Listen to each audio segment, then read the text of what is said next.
International space స్టేషన్‌లో coffee ఎలా తాగుతారో తెలుసా? కాఫీ ప్యాక్డ్ ఉంటది వాళ్ళకి. ఎందుకంటే అది లిక్విడ్ కాబట్టి మామూలుగా ఒలిగిపోదు. రివర్స్ అయిపోతా ఉంటది.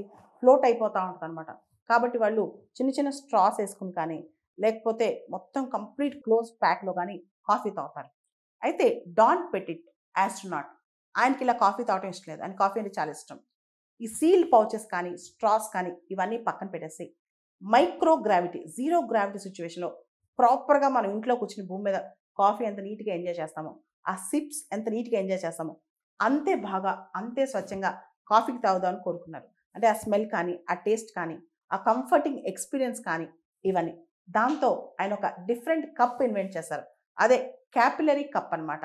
దాంతో మనం భూమి మీద కూర్చొని, మన ఇంట్లో కూర్చొని ఇక్కడ ఎంత బాగా కాఫీ తాగగలమో, అంతే విధంగా కాఫీలో ఆ లిక్విడ్ ఫ్లోట్ అవ్వకుండా, కాఫీ కింద పడిపోకుండా, మొత్తం దొల్లిపోకుండా, కాఫీ అంతా అదంతా అక్కడక్కడక్కడ చుక్కలు చుక్కలు ఫ్లోట్ అవ్వకుండా కంప్లీట్‌గా క్యాపిలరీ కప్‌లో అక్కడే ఉంటదనమాట.